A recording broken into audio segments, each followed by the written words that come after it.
this week has given us drama, debates, and headlines. And today on Jasiri, we get into it all. It's Friday on the show, and you know what that means. We're turning up the heat with some of the week's hottest stories. From the headlines that got everyone talking to the debates that set social media on fire, we're diving into the issues shaping conversations across Nigeria and beyond. Now get ready. It's bold, it's fresh, it's Jasiri. Our guest today is one of one. Every generation has its icons, but in the world of storytelling, there are those who stand taller than the rest. She is one that other storytellers look up to, the voice behind some of the most powerful tales to grace our screens. With each film, she has carved her throne, not just as a director, not just as a writer, but as Mama de Mama, a matriarch of storytelling in Nollywood. Her work is more than entertainment. It's culture, it is memory, and it's legacy. Our Hot Topic special guest is one who reminds us of who we are and inspires us to imagine who we can become. Roll the montage. Only do.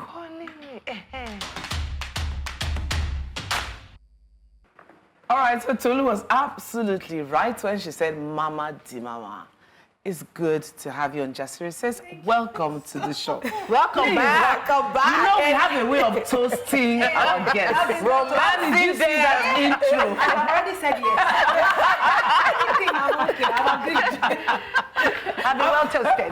After all is said and done, in the Nigeria of today, Yes. with the different categories and different layers of what's doing us as a country, I just need to ask you, honestly, how you did? How are you? Hey, you know that we are in autopilot right now in this country. We're just trying to survive. You know, we're just trying to thrive and survive in the terrain. And I think that one of the fantastic things about us Nigerians generally is adaptability. Well, isn't it also the thing that is... That is, he's doing That us. is doing us. Yeah, we go adapt. We are chameleons. And they just take us for granted. Anyway, because when we have guests like this, we don't want to waste any seconds at all. Pepper them gang. Anyway, we're serving you hot pepper soup. It's been raining, so it's okay. You can take it. Earlier this week, famed Nollywood actor, now lawyer, should I say / lawyer, Kanayo O, he dropped a video online where he voiced a strong concern about the direction the Nigerian movie industry is taking, especially on YouTube. He says that casting is now focused on popularity and looks instead of real acting skills. Anyway, let's hear it from the horse's mouth, as they would say. Which is the normal thing to do in this job is to tell a good story. And it doesn't have to do with fine faces. Movie making is not about being a fine face. It's about being a good actor, a good performer. So with or without a fine face, that's what I've decided to do. You know, if you don't like it, that's quite unfortunate. But the fact is that there's an incident that happened over the years, many years, as we were trying to bring up this Nollywood business about 25 years ago. Some sponsors woke up and they were branding the actors. This one is not a good one. This one does not sell films. This one does not sell films. And they killed the career of those guys. And I can mention names, but for the sanctity of this broadcast, I am not going to. Such a thing is beginning to rear its ugly head again. The acclaimed YouTube faces kind of are beginning to bring up the same things, killing the talents in the industry. The most unfortunate thing is that some of these guys will tell you September 2025, I am not free to August 2026. How then do we sustain the content of what you watch? How then do we create magic? How then do we create stories? How do we encourage new actors to come into the business? So if it's only the acclaimed selling faces on YouTube. I don't want anybody, any producer to call me for a job because I'm a selling face on whatever platform it is. Call me because I can deliver. It's a lot. Dashim, let's pick up. I thought we were going to go to reactions first. No, let's all right. Well, thank you so much for joining us again, Biodun. It's quite a lot, and you actually did a video responding to what Kildi said. We have an idea of, where you stand, but for the sake of those who are yet to see a video, Tell us, where do you stand? I think it's even important to start from the beginning. It was sometime February this year, I had made a post about the same issue. And I think when I started my career as a filmmaker, because I value that it was somebody that gave me an opportunity, I felt it was good to pay it forward, you know, which bettered a few actors, to name a few. And then we are in this YouTube space where you see as an opportunity where, okay, cinema is a bit more, you want the A-listers, it's a bit, you know, but with YouTube, opportunities abound for a lot of actors to be seen. And then we are right back there where people, the audience, don't click because they need the clickbait actors. Yes. And I've tried this thing. When I posted it in February, the conversation sort of quickly went left. You know, an actor was riding on, he had a film in cinema and wanted to use the opportunity to sort of deviate from the conversation. Yeah, so the conversation just went left real quick. But this time around, when I saw KOK's video, I thought, you know what, it's important that we voice this out again. YouTube is supposed to be a platform where everybody is seen. And then now you are stranded. And it's true, there are actors that I've paid them, I paid from May, and they don't give me a date until November. And So they give you a date in November, not that you're shooting with them in November. Yes, so they can change their mind. They can say they're not available, and then, So even now, it's not even about having a story that fits the actor. It is, just let me book the actor. And then we'll be writing a story for the... I don't know how... For me, it's too much. But isn't it also business? Because you made that point in your video as well, that this is a business. If the audience themselves do not click on the faces of these new actors, if they do not give them an opportunity, you as a business person are going to go with what apparently is tried and trusted. Yes. To be honest with you, I've done this experiment because when I came on this YouTube scene, it was like going to university. I really had to study what was working, what wasn't working. And so I think 2 months ago, we released a film. We assumed that these two actors we selected were already popular faces on our channel. And the film didn't do well. The story was great, but the film didn't do well because they were like, we don't know these people. So you are literally at the mercy of the audience. And 2 weeks ago, I think we had a summit and we were saying that we need to find a way to educate the audience to look beyond their faves and you know, look at the story because your faves too can star in films that are not great. But they also are talking, some of the YouTube audiences are speaking that the movies have become monotonous and they're getting into that monotony. Rinse and repeat. So if they are attached to certain actors, what do you think are the reasons why? What is it about these actors that they're attached to? Is it because they are fine? Is it because they are funny, comical? Is it because... I don't know. I don't know. Do you have an idea? To be honest with you, I think that when you think about certain genres of stories, you have an idea of who is acting what. Okay. You know who you think should act what. So you think about comedy, there are certain number of male, female actors you think will deliver excellently. And I think that also when an actor stars in a film that has had a buzz, automatically you build a following. Yes. You know, and that following can be as a result of you fine, you sabi art, you sabi speak English. It's, you know, and then... PBL. Let's go there. Yes, you because know, a lot of the women now are stereotyped into this figure. Did they not do the BBL and end up stereotyping themselves? Well, the people that are casting them want women like that because that's what the audience likes to look at. So it's a whole lot, to be honest. It's okay to have a cult following, but I think that the audience also needs to be a bit more open.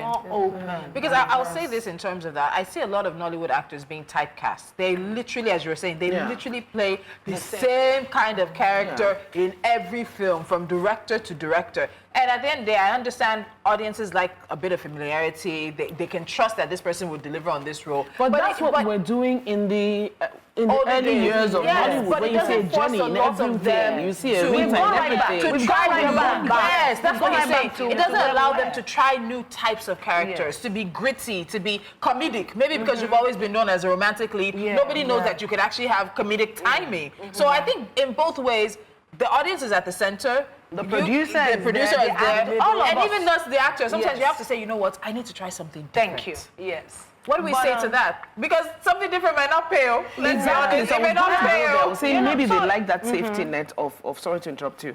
Like that safety net of this one, I show me. Let me just see. I think I think you just nailed it. You know how it is when you have a shop in a row of shops and you start selling plastic and your market is moving. The next person beside you that wants to take the next shop is going to start selling what you're selling because they think that is what is moving. And the same way you bring it to Nollywood. There was time when it was comedy films, comedy titles that were in the cinemas, and then later we are now having the gritty. So I think it's the same thing. Everybody is the naira and cover of things, to be honest with you.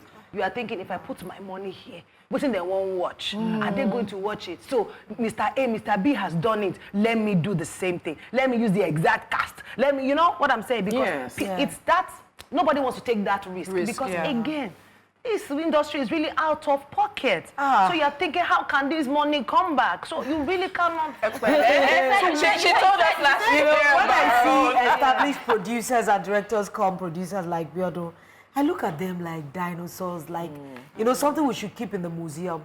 Because a lot of people do not understand the business of filmmaking.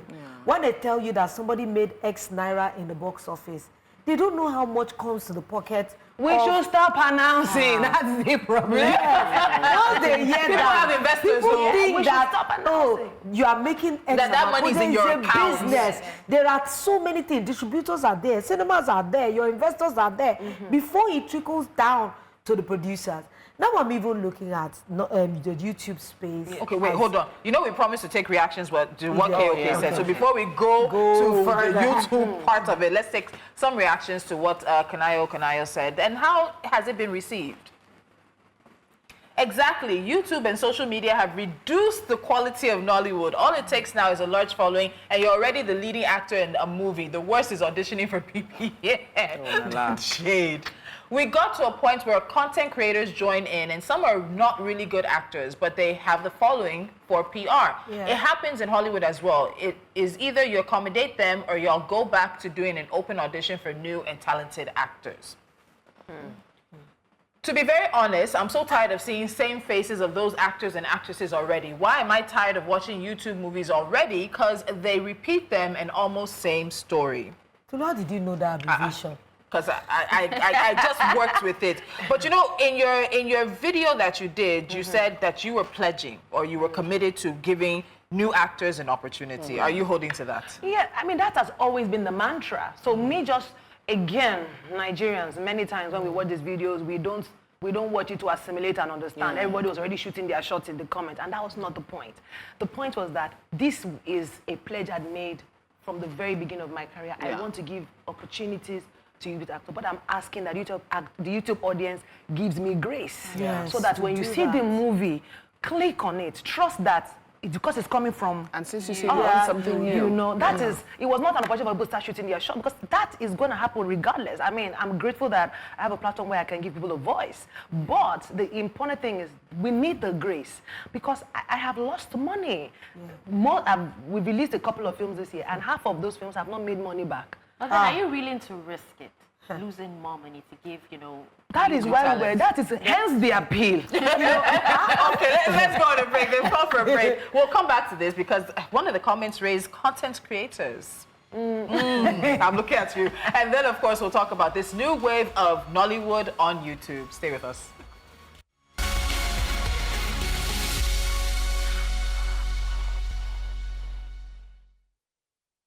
Welcome back. You're still watching Jasiri, and we're talking about, how Kanayo has actually complained about the fact that in YouTube movies, there's so many favorite actors that keep being recycled over and over again, and we still have a producer and writer, Biodun Stephen, with us, to speak. Mama di Mama. Yeah, Mama di Mama. We've been talking about this, and it's been quite interesting. But then I want, because I understand what you're actually talking about, because in most cases, I know how many times I've tried to watch a movie, and when I see a fave in a different character, I'm like, this character doesn't suit this person, so I will not watch it. So the movie might end up not being as interesting. So there's so many people who feel the same way, and the fact that so many people seem to think that YouTube movies are low budget right now. So many recycling the same role, and there used to be a point where the same storyline as well. There used to be a point where I was excited and looking forward to watching YouTube movies, but right now I'm just done. Don't be done. Yeah. Some of us are working really hard. To be honest with you, you said a lot of things. I'm trying to pick it one after the other. Truth of the matter is this. As an actor, it's important that you try different things. And I'm going to double this with Yoruba industry. Okay. With the Yoruba movie industry, there is no single actor that has not played more than 10 different characters. Yeah. In fact, in Yoruba industry, you will see a 45-year-old woman who will play the character of a student. Yes. Because they fit it. They will play tout. They play so many divers. So they are very well-rounded, robust as actors. So they are better performers. Because again, don't forget that it's an industry that relies heavily on improvisation. So they're very robust. Now, in our English side, you see one actor playing the same thing, 100 films. And then it doesn't help. I mean, bringing back to even YouTube, these actors are even exhausted. You are watching a film, you can tell that this person is just saying lines. Yes. They're just saying lines because they're exhausted. There's no time for them to rest because the audience keeps demanding, I want to see him, I want to see her. So there's no time for them to refresh, to re-energize, to even look. Many of them come on the set and they've not even read the script. Of course. Yes, there are many of them. So and that now comes to the producer, me as a director, and many times because I curate my stories myself, I will be calling you. Yes. Yeah. Have you read it? Can we discuss it? In fact, by the time because for me, it's important that you are in my head. Yeah. You know, but not many people do it. That's me doing it for the art. Yes. Many people do it for the naira and couple of things. So just show up. They don't even, I mean, I watched the film a few days ago and I was like, this boy was not here. He's not in this film. He had bags under his eyes. He looks tired. He's just saying the lines. There was no chemistry. There was nothing. Just because of this demand. So, but if, like you say, as a director, if you see that, why do you keep on shooting when you know that it's a disservice? You're on the schedule. You're on the schedule. Many times, you also as a director, you are hired. Yes, now even you as a director, you are tired. Yeah. you are not. Some people say most directors are on their phone. Action. Okay, cut.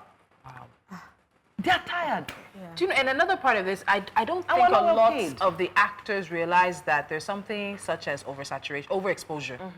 And it's also not good for their brand. Because by the time we're seeing you in this person's movie drops this week, next person's movie drops next week, another person's movie drops the upper week, and we're seeing you in all the same movies, in different movies in the same role, there's overexposure. There's nothing left for the audience to look forward to. But I know, as she says, it's the naira and kobo at the end of the day. I'm wondering, like, you know, Nollywood for me, I like to look at the history and what we have built.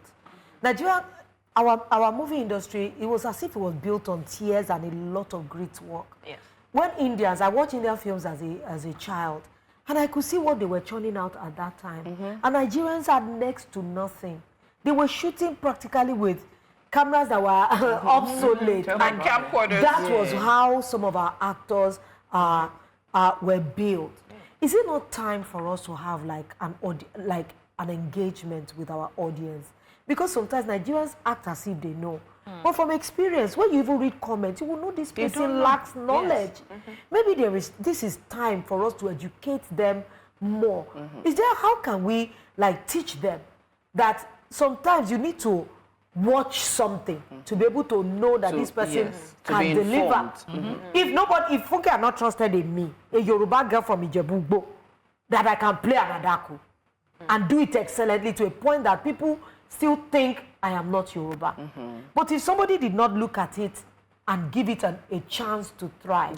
So what kind of platforms can we use? Maybe all these influencers, content creators. That are now starring in movies. No, I'm tired of content creation because even content creation is become like a bone in the neck of real film producers. Because whatever a Biodun Stephen does, they will do a tinier version and put maybe on Facebook or this. And it's still, so there is no structure anywhere. And they've been talking about planting this structure, Biodun. Where is the structure for this industry?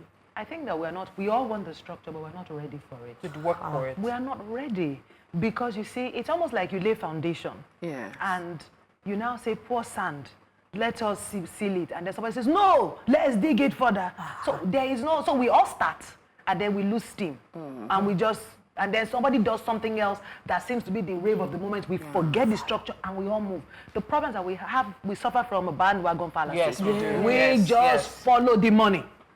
We follow the money, and it does not matter where the money is coming. As long as money is there, we're all going there. And we all abandon what would ensure the sustainability of the money and follow that short-term money. That's the problem. Oh la la, I almost started clapping. No, seriously. Thank you. We have so many stories. All right, well, let's go to our next story. I remember sometime during the week, Ify Mogekwu, creative director of Ify's Kitchen, talked about being step-parents. Since posting a video, sharing her thoughts on whether men have it easier in refusing to be a step-parent than women do. There's been a lot of reactions and backlash. But she came on Jasiri and stood on business. Chef Ify sparked debate, which is even continuing in our comment section up until now. So before we go further, here is what we talked about. To be a stepmom, then she runs the risk of not remaining married or being labeled a wicked woman who is not fit to nurture another man's child or stuff. And then just got me thinking, why would men proudly say that, and then women cannot proudly come online and say, I can never be a stepmother? Now, women, they be stepmoms and stuff. Why are women expected to be that? I mean, everyone should make a choice and live with it. No one should be made to feel guilty or pressured for making such a decision. Okay, so we went through the comments, and here is just a snippet of what people are saying. As a former stepmom, I highly do not recommend. Let everybody love their own child and care for their child the way they want. I will only recommend if they are adult kids and don't live with you and your partner. Even adult kids, adult stepkids. More of these conversations, yes please. The other day, my own sister called me wicked for refusing to mother my brother's kids because he separated from his wife and the crazy wife left her kids for him. Why is she crazy for leaving her kids? Now I've been called wicked for asking the silly girl to raise her kids. It's hard raising children that are not yours. The spotlight is on you. I'm not doing, Jerry. Let's see. I'm not ashamed or afraid. In fact, I can tag my hubby to this post. Like, I started screaming it before we got married and still say it till tomorrow. I don't want to be a stepmom to anybody. If you eventually want to force me into it, I'm leaving with my kids far away. I will not pick up a bad name for no reason at all. This conversation is very sensitive. Do what works for you. I was abandoned by my mother at the age of 2 or so, and raised by another woman. I can't say much here because I won't be who I am today if not for the woman who took responsibility to raise me. I am not their child and they raised me with love. This dynamic is a bit different, but I personally feel everyone should do whatever works for them. There's nothing wrong with single mothers and fathers. Based on the why, the whole thing is that way. Make your own choice. I understand her own point of view too. I'm a therapist and this conversation is a lot. I'm sending all single parents love and plenty hugs. I grew up in a polygamous home. My mom put my stepbrothers before us. Now I'm a step-parent myself. I often put them before me and mine. And trust me, it takes the fear of God to truly love children who aren't yours. Kids whose mothers may even hate your guts. Wow. One more.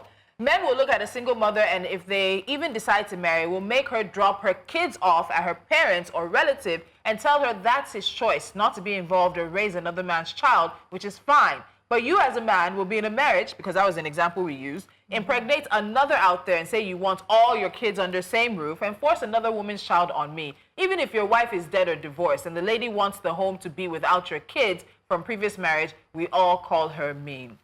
Biodun. All right, so Biodun. What does you These think? conversations. Okay. It's sensitive. I'd made a video, I think last year, and I think I was even crying in the video when I said, do not take children that you cannot cater for, because not everybody has the ability to love the child of another that is not theirs. Yeah. So that is, again, for me personally, I'm from I was born, to a single mom, and I remember when she was trying to remarry. She had been in a relationship with this man for years. In fact, I've known the uncle for many years, and my mother got pregnant. You know, this was after I was 13.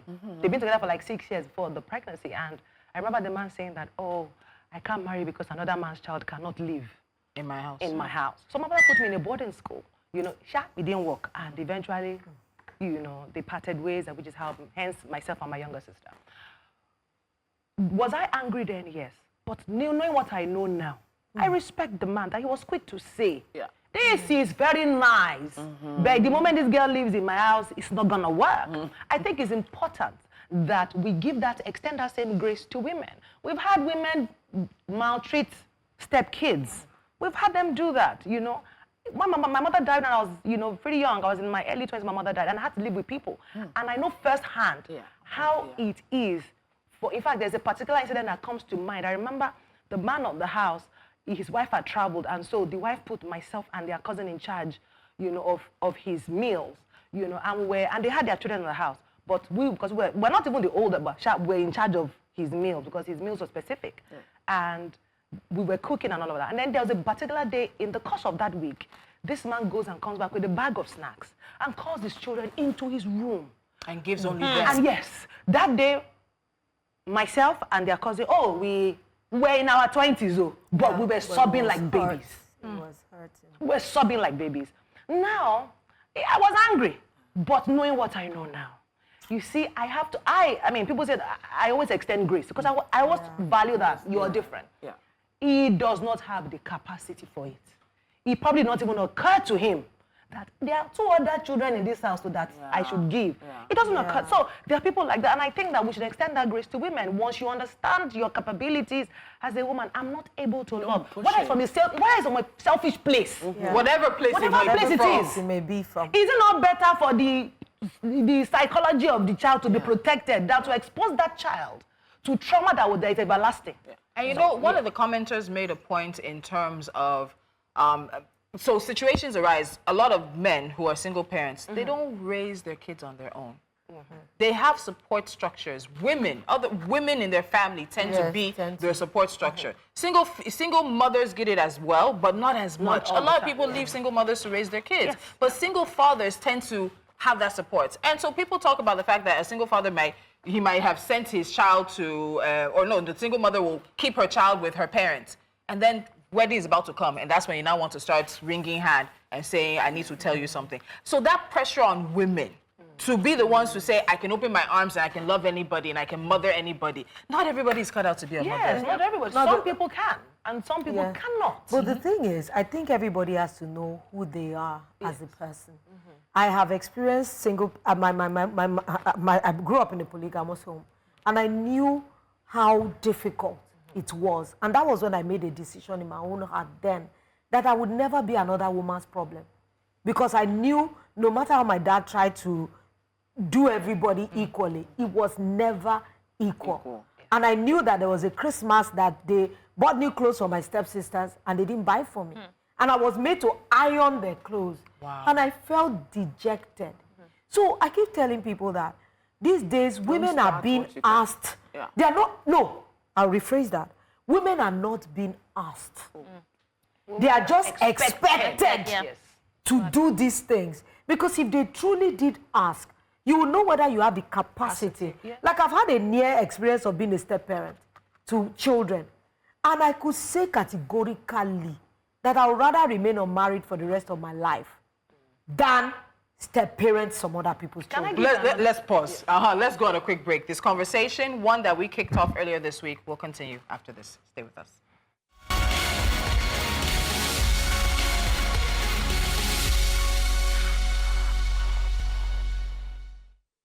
An interesting conversation sparked this week by Chef Ify, talking about single parenthood and the expectation that women should really have no objections to being a different child's mother. But it's not as easy as that. And we spoke to her earlier this week, and we also had conversations and comments. Biodun, you wanted to say something about this. And I just wanted to say, like, using me for example, right? Even my friends' kids, I have specific friends' kids that can come to my house. Because when my kids were younger, there is a structure that I had in place. And I'll give an example. I remember when two of my two kids from my friends came over to spend the weekend at my place. Now, my children, we don't negotiate. Once it's 8 o'clock, go to bed. The sleep will come and meet you there. You know? So for these kids that came, the conversation was different. We really had to beg. When I said it was nice, she was crying, she was not ready. So the next day I had to shape her back. I said, no, I have worked so hard to put this structure in place. So I took her back because I told my kids, I have you 0 to 12, no negotiation. My word is law. And that is how it was. When we turned 13, then we now begin to negotiate. To have conversations. Yes. So, but for that time, I was not going to allow any other child to come in and then make my children question my structure. So I took them back. And then your fairness, your ability to be a fair parent as well. You know, so I took them back. So, and just that with your friends' kids, talk more. Another person who's, again, you don't even know where the child is coming from. You don't understand the kind of training that child has. You know, there are some kids that no matter what you do, it will never be enough. Yes. It will never be enough. They would always compare, you know, and some kids are also very gullible that people are in their ears. So I think that the fact that a man can say no, I don't want another man's kids. The woman should also be able to say no, I don't want another woman's kids in the house.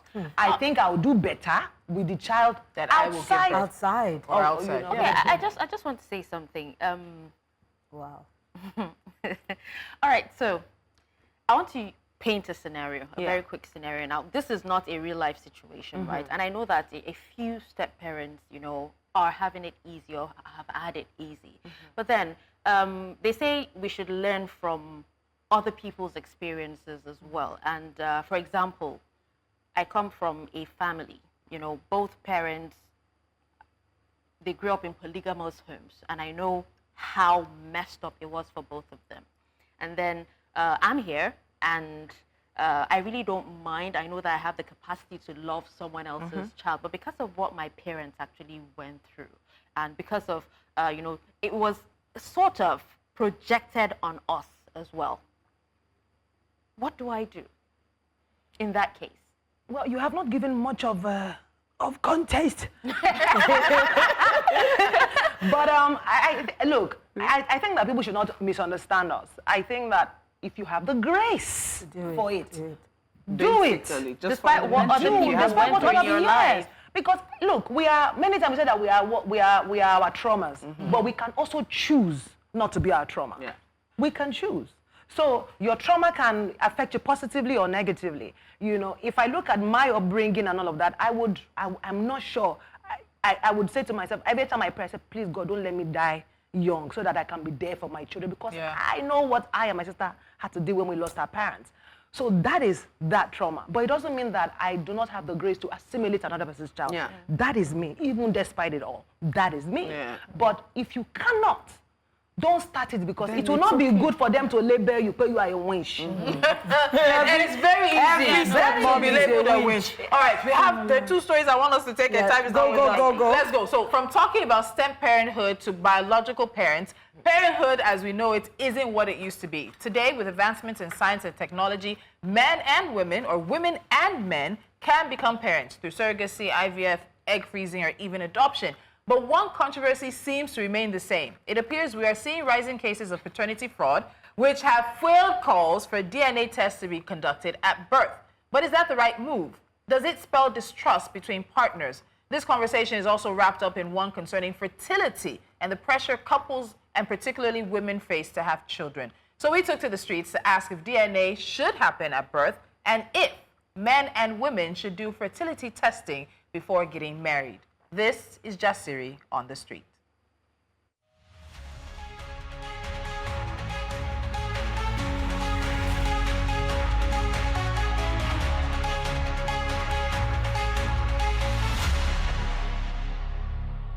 I don't think it's necessary for you to want to do DNA tests, because if you didn't trust your wife or you didn't trust your girlfriend, you can move ahead. Because of the previous trended stories we have had, where a man invested much in a child that at the end of the day you will find out that the child is not his.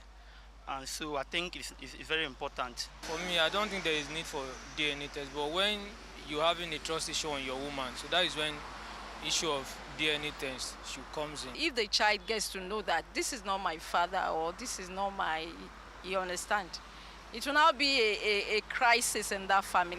Things can go wrong at any time, and especially our women now, they are becoming too loose during these social media days now, and you can't trust anybody now. When you are getting married to a woman that you love, doing a test to show that if the woman can produce or the man can produce, it's not a big deal. If they have like a mutual agreement, it should not be something difficult. It's going to be a very serious burden on the child. So it's better for the child to know now, and maybe two of them will find a way around it, than for the child to now get to know when the child is older. In this Nigeria that we're in, a lot of men don't trust their wife. So if they feel that doing it will clear their doubts on to know if the child is theirs, why not? And if the woman is sure of herself, she should not deny him the fact of doing that DNA test. In Africa, we felt that when you give birth to a child, when the child grows up, it now looks like you assume that this is my child. But we have seen cases that even the child might even look like you and it's not yours. Since the child has grown up with me, he knows me as his father. So there's no need of chasing the child away, just to hold up to the child as a man and see what happens in the future. The little idea that I have, the little knowledge that I have, men and women should be tested. Most of the times, it's not always the woman that has the issue. Most of the times, it's the men. It should be done before marriage. It should be done because most of the time we put ourselves in prison of marriage, and this has caused a lot of crisis on the part of the man and the woman. We women, the normal test they do for women is gynecology test and everything. Check if the ovaries are working, if the hormone is working, if the last time she had a period and everything. But the men should they need to be tested too, to know if their testis is okay, to know if their scrotum is okay, to know if there's blood flowing through the testis. It has to be all for me and for maybe some of people watching me now. It has to be. You have to build with biology for you not to encounter some things that goes along with marriages. Then it has to be built on love too. So let the two be working together.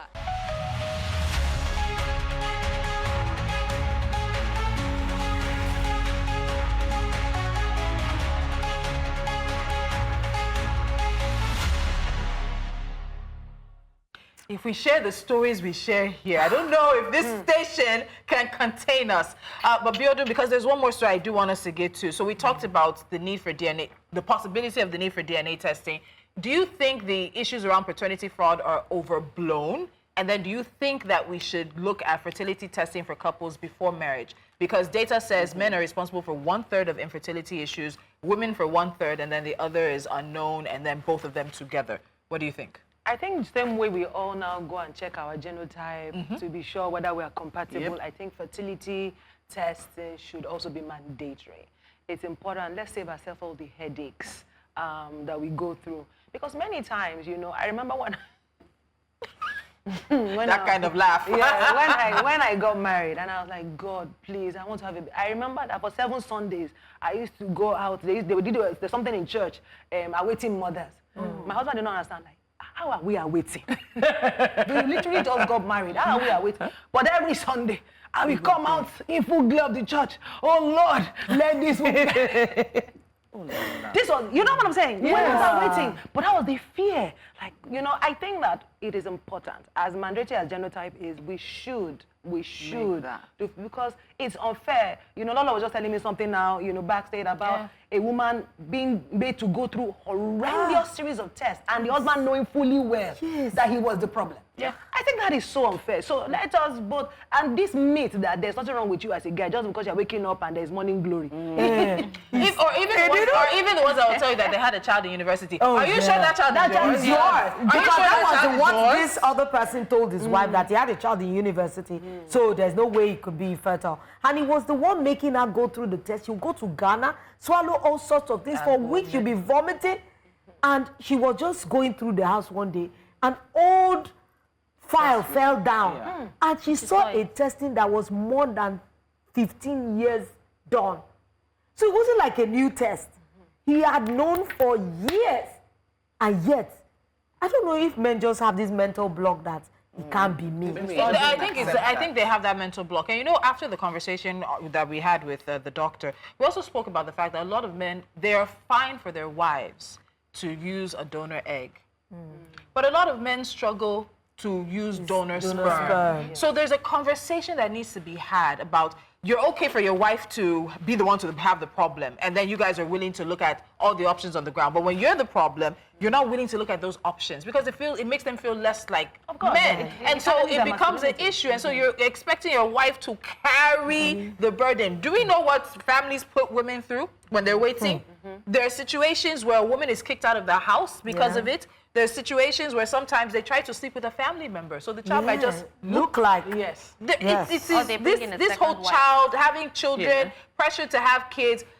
I'm not justifying DNA fraud and paternity fraud at all, but I think we also need to understand the context of where society applies the pressure and turns the screw. And it contributes very largely to paternity fraud. It does. It does. I know that we're going to get a film from Biodun Stephen, but I want us to take this last convo because it's been hot too. Okay. They said break first, and then I let you think. We have bills to pay. We'll be right back.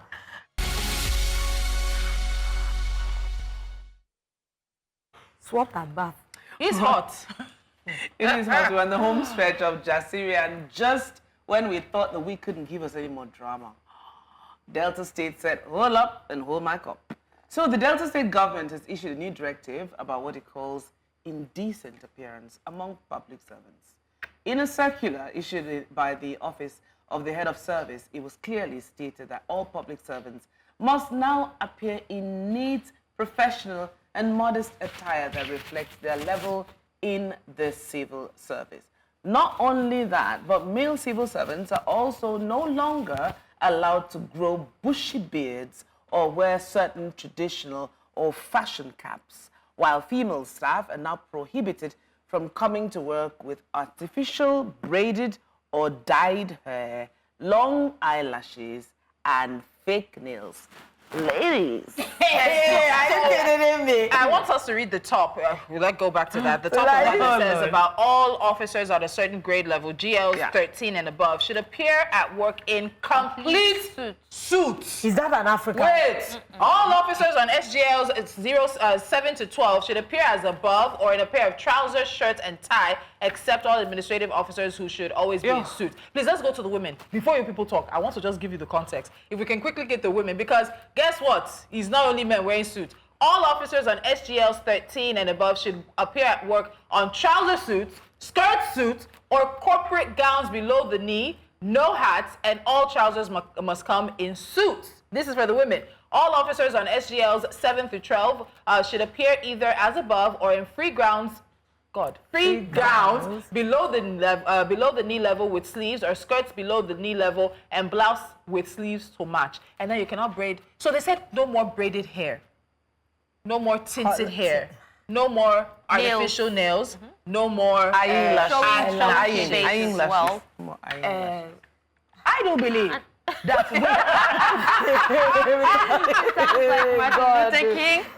I don't believe that if we observe all of this, the problem of Nigeria will dissipate, because these are the problems that we have. But remember, we can walk and chew gum. We can do what Delta State needs to be doing, and then they can also review dress. And then there are hats. They said that men can no longer wear these hats. If you can roll the fancy Papa's hat. No, Papa's hat. Yes, this is Papa's hat. And resource control, which I think is a Niger Delta type of health. They'll show resource control now. I'm like, okay. Yes, resource control. But this is part of our traditional. It's not traditional. It's not our attire, and it's also not for our climate. Can they even afford it? Looking at how much they get. My dear, how much? We're going to get it now. You can only wear it on Friday and suitable occasions. They're now bankers or something. Honestly, our priorities are skewed. I'm telling you that if we observe this whole thing, Nigeria will be free at last. Honestly, thank God Almighty, free at last. Honestly, when I sit down, but this Delta State, they've been in the eye of the storm a lot this year. In fact, this is not the first law that has caught our eye that we have to even bring one of their honorables from the house. A commissioner that she had a special thought that became a problem on this table. Like, no, we're not just going to take that. Yeah. Is it that I understand? I wouldn't lie. I understand the underlying reason, because decency and morality seems to have gone through our doors. It has flown out the window. Has flown out of the window. Even in this office that we're in, there are some staff members that the bosses have had to enforce some kind of rule. I'm not shy in telling you. Yeah. You either go home and change or this is not working. This is not working. So I understand them wanting to put a standard for decency. But are there not more elevated ways to address this? Because if we're looking at it, suits are not traditional to us. No. Even in our climate, have you seen a man wearing dirty suits before? With choking tie. You will see them in the boss. In Ikeja. It's a choking tie. You would literally think that the tie is choking them. But a nice Niger Delta outfit with a cap, we believe that our dressing is not complete for them. without a hat or a gele for women. I'm surprised because I'm asking myself, in everything that is Delta State's problem, this is key. This is what you put preeminence. Walking and chewing gum. We can do more than one thing at once. They want to sanitize Delta State because... What is the thing with the scoot? What is that? Seriously, what is that? I even expected to say, okay, to hear where, native made in Nigerian fabrics. You know, what is it? How do you take off the hat from a Delta man? How do you... How... It is the pride and joy of a Delta man. You see that cap, that hat?